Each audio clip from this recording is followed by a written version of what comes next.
As soon as I stepped inside, I heard quiet voices from the living room. My mother-in-law and brother-in-law looked serious. "Paisley, we need to talk," my mother-in-law said, trying to keep her voice calm. "What's going on?" I asked, already expecting bad news.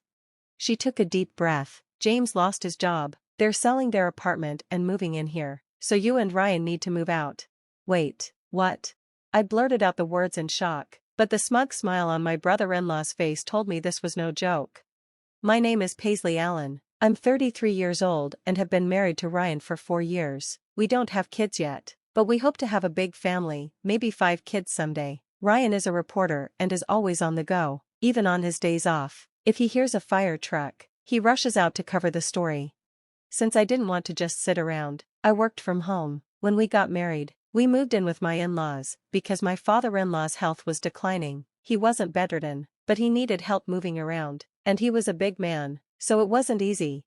I felt it was my duty to take care of him, so I even took a caregiving course to do it properly. I've always been the kind of person who gives my all to something new. Some people used to tease me for being too optimistic, but I believe a positive attitude makes life better.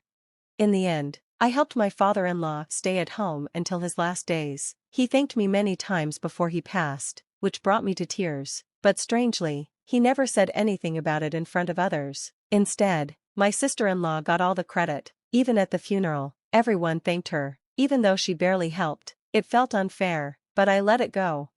After he passed, the house felt empty, and so did I. No matter how much I worked, the emptiness wouldn't go away. That's when I started doing DIY projects. With my mother-in-law's permission, I cleaned out an old room, throwing away junk and selling useful items. Then I renovated it, new flooring, wallpaper, and window frames. Slowly, the house started to feel fresh and bright instead of dark and gloomy. My mother-in-law was impressed, and I felt a sense of purpose again. Just when I was feeling good and ready to focus on work again, everything changed. It started with an unexpected message from my sister-in-law, Reagan. We weren't close, but we got along. Still, I knew she didn't think much of me. Her kids once told me she called me a neat freak behind my back. So when she suddenly wanted to meet, I knew something was wrong. At the cafe, she looked exhausted, messy hair, no makeup, dark circles under her eyes. She wasted no time. "James quit his job," she said with a shaky breath. I was stunned. "Wait, what?" James had a high-paying job at a top company. He was my mother-in-law's favorite, the perfect son, but apparently, he got into an argument with his boss and quit on the spot. I couldn't believe it. He was a grown man. Couldn't he have handled it better? The problem was, Reagan didn't work. They had 3 kids, and they had just bought a condo. They were drowning in debt, and now they had no income. No wonder she looked like she hadn't slept. "What are you going to do?" I asked. "I don't know," she whispered. She hadn't told my mother-in-law yet, but we both knew she wouldn't take it well. Later, when I got home, I noticed something strange, a pair of men's dress shoes in the entryway. They weren't my husband's. That could only mean one thing. James was already here. From the living room, I could hear them talking in hushed voices. As I walked in, I heard my mother-in-law and brother-in-law talking in hushed voices. I didn't want to eavesdrop, so I called out loudly, "I'm home." Their conversation stopped immediately, suspicious. I put on my best clueless smile and walked into the living room. James was still in his suit, probably fresh from quitting his job. "Oh, hello there," I greeted cheerfully. James smirked. "You're always so upbeat." My mother-in-law avoided eye contact, while James started complimenting my DIY renovations. Normally, I'd enjoy the praise, but something felt off, like he was buttering me up before dropping bad news. And sure enough, my mother-in-law suddenly spoke in a firm tone. "Paisley, we need to talk." I tensed. "What is it?"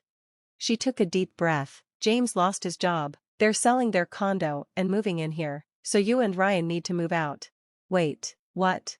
I stared at her, stunned. James, standing beside her, smirked like he was enjoying the moment. Then it all clicked. Reagan hadn't met me to confide in me. She had just been keeping me busy while James convinced my mother-in-law to kick us out.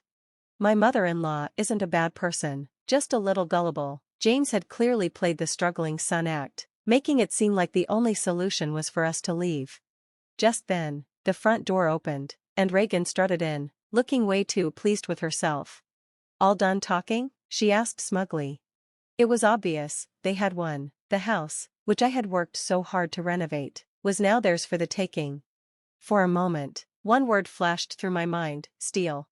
That night, I waited for Ryan to come home, ready to tell him everything. Turns out, James had already called him earlier. No small talk, just straight to the point. He told me to pack up and move out, Ryan said with a dry chuckle. Figures. So, Paisley, what do you want to do? One thing I love about Ryan, he always values my opinion. He doesn't dismiss things. He listens and reasons through them. I sighed. I get that James lost his job, but what bothers me is how they tricked us. After all the effort I put into fixing this house, they just get to waltz in and take over? It makes my blood boil. Ryan nodded. I see your point. Then he smirked, that knowing look he gets when he has a clever plan. I've got an idea, he said, something that'll settle this once and for all. I sat up straighter. When he explained, I thought, yes, this could work. 2 days later, on Saturday, James and Reagan showed up again. Ryan had to work, so I had to face them alone. No problem, we had already put our plan in motion. They wasted no time buttering up my mother-in-law with expensive sweets and gifts, things they had never brought before. I could hear their syrupy voices from the other room. Just make them leave as soon as possible, Reagan murmured sweetly. I nearly rolled my eyes. Just days ago, she had looked exhausted and desperate. Now, she was back to her perfectly styled hair, flawless makeup, and designer outfit. That frazzled, struggling wife act? Fake. Then my mother-in-law called out, Paisley, could you come in for a moment? I walked into the living room, where the three of them sat together. My mother-in-law sighed and turned to me with a firm expression. James needs stability, and this house is the best place for his family. It's only natural for them to live here. I'm sure you and Ryan understand. James and Reagan exchanged smug looks, like they had already won. But they had no idea what was coming. James gave a fake, half-smile, his voice oozing with insincere sympathy. Sorry about this, he said. I took a deep breath, keeping calm. Got it, Ryan and I will move out, so no need to worry. In fact, we've already found a new place. I placed a floor plan on the table in front of them. Ryan said, let's live in the penthouse by the station, so we decided on this. James and Reagan froze, staring at the paper in shock. The place we picked wasn't just any apartment, it was a luxurious penthouse in one of the most expensive buildings in the city. It had everything: stunning views, top-tier amenities, a prime location. I could practically see the jealousy in their eyes as they realized we weren't the ones losing out, they were. What? They stammered together. My mother-in-law, on the other hand, smiled warmly. Oh my, that sounds wonderful. Reagan snatched the floor plan, scanning it in disbelief. My mother-in-law, however, looked relieved.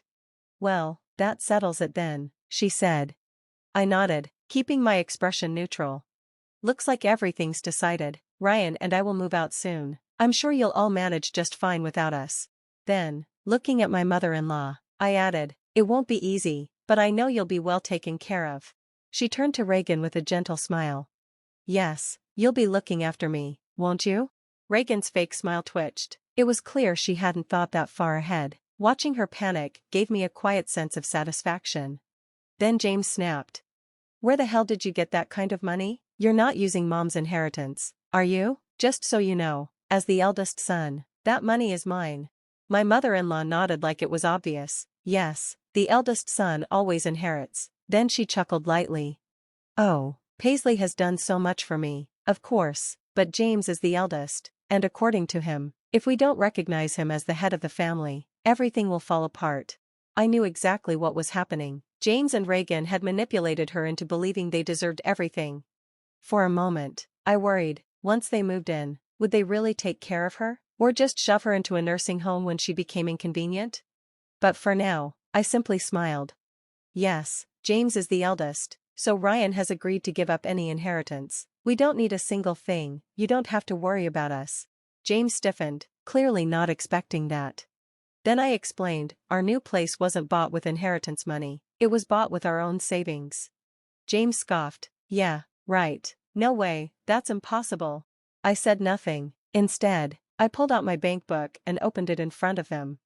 The balance, over $5 million. James's eyes widened, Reagan's mouth opened and closed like a fish, gasping for air. I work as a translator, subtitling movies, interpreting, translating contracts. There's always plenty of work if you know where to look. On top of that, I inherited assets from my parents, and Ryan and I share a love for horse racing. He bets carefully, I bet boldly. Over time, we built up quite a bit of savings. Then, out of the blue, Ryan decided to spend it all on this condo, calling it a solution to clear the air. Ironically, the condo we bought was right next to my brother-in-law's. They used to brag, Paisley and Ryan could never afford a place here. Well, now they were being forced to sell theirs. Please, don't worry about us, I said, and take good care of Mother. We'll be moving out at the end of next month, but until then, we're still here. James and Reagan slumped in defeat. James had always tried to compete with Ryan, so losing this battle must have stung. As for Reagan, the one who used to call me a neat freak while dumping all the caregiving on me, I'm sure she was regretting everything now. Not long after they moved in, their kids ran around happily, but Reagan looked miserable. Even though I had renovated some parts of the house, the kitchen and bathrooms were still old, and bugs could come and go as they pleased. On top of that, she was now responsible for my mother-in-law, taking her on walks, chatting with her, doing all the housework. At her old condo, she had modern conveniences like a dishwasher and a robot vacuum, but here, my mother-in-law insisted everything be done by hand. I had gotten used to it when I was the one doing it, but I doubt Reagan had the patience. With no other options, they had no choice but to stay. Meanwhile, our penthouse remains off-limits to James and Reagan. The only ones welcome are our nephews, who come over for overnight stays now and then. We don't have kids of our own, and we adore them. James is still job hunting, but his pride from working at a prestigious trading company is holding him back. Last time I visited my mother-in-law, I overheard Reagan snapping, "Your pride is worthless, just get a job." I almost laughed out loud. As for us, nothing has really changed. That huge bank balance? That's what remained after buying the condo. No mortgage, no rent. We keep working. We still enjoy our occasional horse racing bets, and we're happy. And who knows, maybe one day, our little family will grow even bigger.